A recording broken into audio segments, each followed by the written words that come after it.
Jätkame toiduteemadel.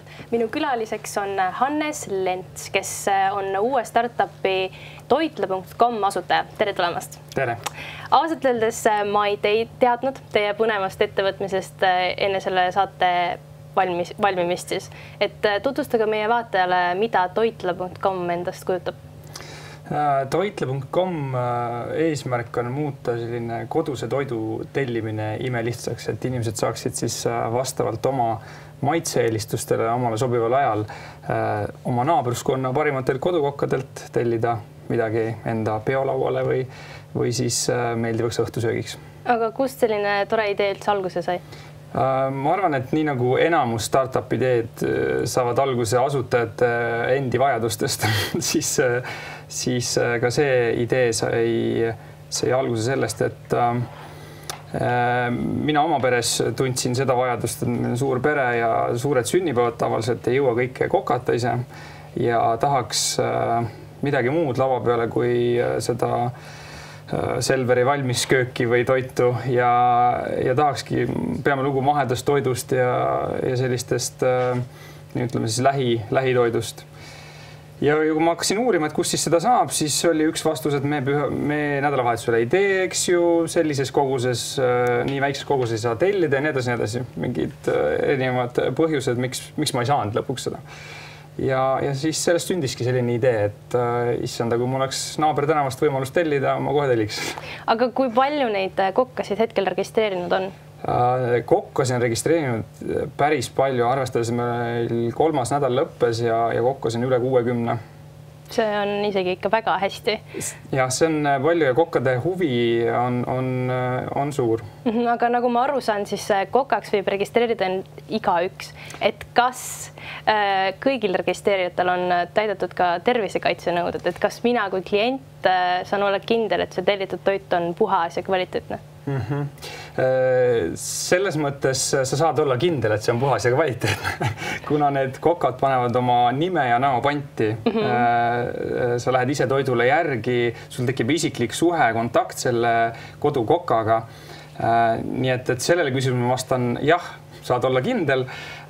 Kas neil kõigil on täidetud, nad peaksid kodukokana, kui nad teevad seda regulaarselt seda tegevust peaksid registreerima siis Veterinaar- ja Toiduametis ja seda saad sina tellimisel küsida, et kas ta on registreerunud, kui see sinu jaoks oluline on ja iga kodukokk, kes nagu siis teistele kokkab, peaks seda teadma. Väga hea. Aga kuidas on sellega, kuidas te reguleerite seda, et kokkasid ei petetaks, et kui inimene tellib toidu, kokk teeb selle oma südamega valmis ja siis järele ei mindagi ja tasu jääb saamata, mis siis saab? Selles osas praegult nii ei ole juhtunud ja nagu startupide puhul ikka, et me tegeleme siis, kui juhtub.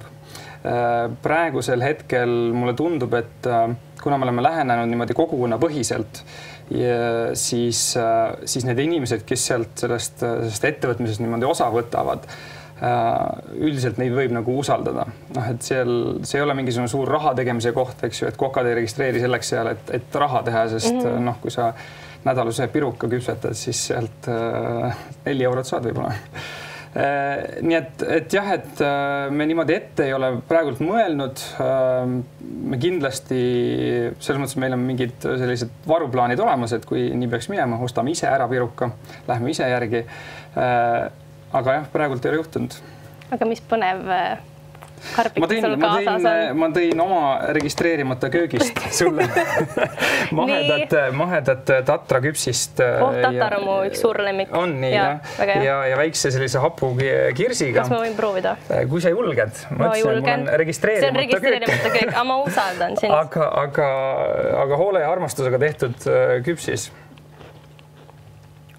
Maitseb tervislikult. Eks ju. Mitte liiga magusalt. No näed. Väga hästi kohvi tee kõrvale. No võt nii. Ma võin tellida ühesõnaga sinult. Minult võid kuidas ma sinuni näiteks jõuaks? Minult võid ka tellida. Üldiselt meil praegult on selline süsteem, et kus sina esitad tellimuse ja erinevad kokad pakuvad, siis kes oskab kõige paremat Tatra küpsist teha, siis pakub, et võib-olla on minust veel paremaid tegijaid sa otsustad kellegi teise kasuks. Aga jah, ma arvan, et neid kokkasi on piisavalt, et kõik su vajadused ja erisoovid saaksid täidetud. Aga väga hea. Aitäh sulle, Hannes. Meiega lähme vaatame, kuidas see tellimisprotsess täpselt käib. Tere! Kindlasti on Toitla üks väga huvitav startup ja uus lahe idee ning nüüd kohe katsetamegi, kuidas see töötab. Söö jaga korda. Nii, esmalt siis kuupäev. Täna on meil 15, kellaajaks kell 3, see sobib. Nii, ja nüüd tuleb sisestada, mida mina soovin.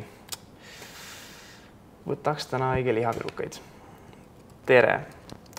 Sooviks maitsvaid lihapirukaid 2, umbes 4 tükki.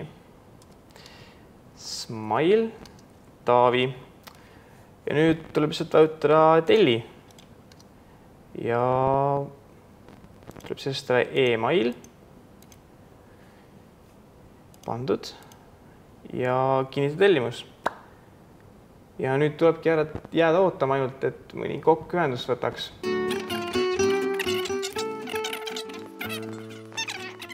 Olemas, ta nimi on Lisee, ta on pärit Prantsusmaalt ja ta teeb meile täna ühe väga maitsva kanapiruka, loodetavasti.